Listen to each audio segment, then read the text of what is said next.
Au moment du décès de Yasser Arafat, 4 rabbins ultra-orthodoxes viennent à Paris se recueillir devant la dépouille du président défunt. Leurs paroles, politiquement très incorrectes, ne trouvant aucun lieu pour s'exprimer, Dieudonné, au nom de la liberté d'expression, leur propose son théâtre pour une conférence de presse. Alors ceci n'est pas un sketch, hein. Pas confondre. Quelques rares journalistes y assistent, pas un article n'a été publié. Nous avons le plaisir d'accueillir ici 4 rabbins extraordinaires qui représentent le mouvement Naturei Karta, les protecteurs de la cité, qui sont radicalement antisionistes et qui ont tout de suite accepté l'invitation de venir ici dans le théâtre de Dieudonné parce qu'ils savent que dans le monde entier, on essaye d'empêcher les gens de réfléchir et d'agir selon leur intuition, leur bonté, leur qualité spirituelle, en les accablant sous les accusations d'antisémitisme. Donc même sans connaître Dieudonné, ils étaient persuadés que c'était une accusation infondée. Et donc je pense qu'il y a beaucoup d'échanges qui peuvent avoir lieu entre toutes les sensibilités tellement variées que nous représentons. Étant donné la raison de ma présence parmi vous, je pense qu'avant d'aborder les sujets que je vais traiter, je me dois d'évoquer la mémoire du président Abou Ammar Yasser Arafat, qui était un homme exceptionnel, sortant de l'ordinaire. Pour le peuple juif, contrairement à la croyance populaire, c'était également une personne à l'esprit clair. Il avait une vision de l'avenir, une compréhension très profonde de ce qu'est vraiment le judaïsme et de ce qu'est le sionisme.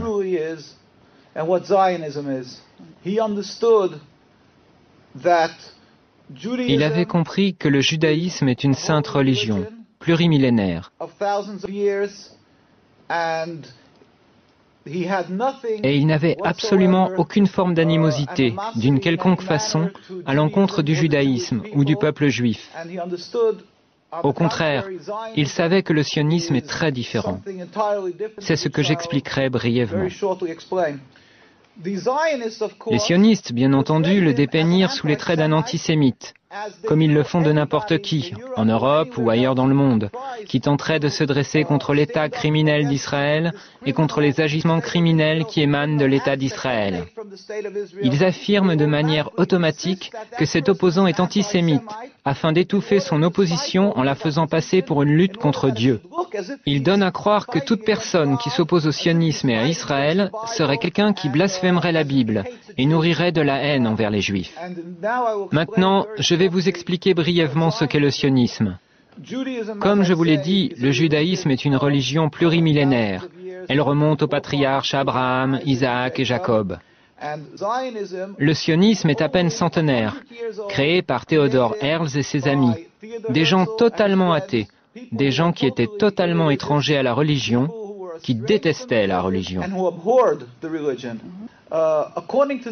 D'après la croyance juive, depuis la destruction du Temple il y a près de 2000 ans, c'est-à-dire depuis l'exil du peuple juif, Dieu a fait jurer au peuple juif de ne point tenter de retourner en masse sur la terre d'Israël.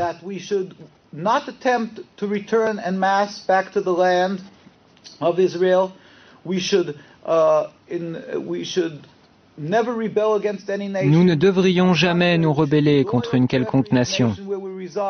Et nous ne devrions jamais rien tenter afin de mettre un terme au décret exilique émanant de Dieu. Seul Dieu, sans la moindre intervention humaine, peut mettre un terme à cet exil. Et Dieu est très compatissant. Il regarde tous les peuples qu'il a créés, et donc le peuple juif parmi eux, dans l'exil. Et c'est quand il jugera le moment opportun qu'il mettra immédiatement un terme à l'exil. Il se produira alors une révolution métaphysique dans le monde. Le monde entier reconnaîtra qu'il n'y a qu'un seul Dieu, et il le servira, rassemblé dans l'harmonie et la paix. Nous n'utiliserons pas les armes, ni ne lancerons une offensive militaire pour convaincre les gens qu'il n'y a qu'un Dieu unique. Simplement, nous nous lèverons tous ensemble pour servir Dieu, ce à quoi un juif aspire, ce qu'il espère, ce pourquoi il prie. À l'époque, au début du sionisme, à ses prémices, les rabbins se sont insurgés unanimement. Ils protestaient disant « C'est un blasphème, c'est de la rébellion contre Dieu. Si cette idéologie est mise en application, nous en souffrirons terriblement. » Malheureusement, les sionistes ont réussi.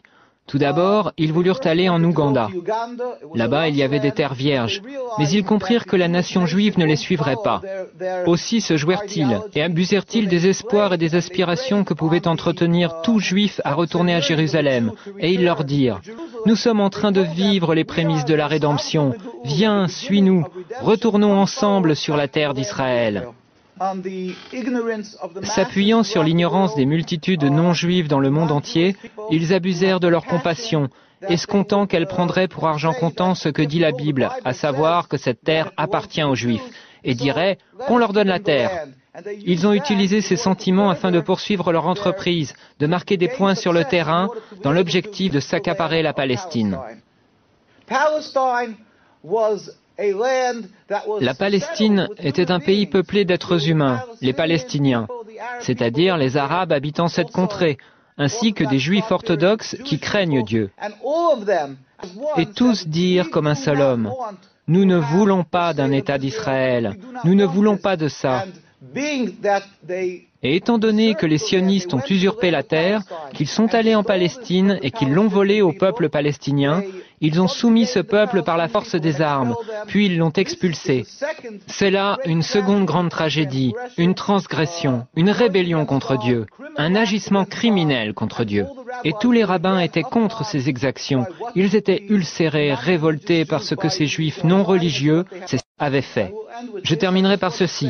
Je tiens à dire simplement que les sionistes, bien loin d'être les protecteurs des juifs et les garants d'un havre de sécurité pour eux, sont en réalité les principaux responsables de l'antisémitisme dans l'ensemble du monde. Là où l'antisémitisme n'existe pas, les sionistes le fabriquent. Ils sont les principaux responsables des dissensions et de la haine envers les juifs dans le monde entier. Nous prions. Nous demandons à tout le monde de prier pour la liberté de la Palestine et pour la venue du jour où la gloire de Dieu sera révélée au monde entier et où nous pourrons tous le servir dans la paix et l'harmonie dans un futur proche. Amen. Thank you.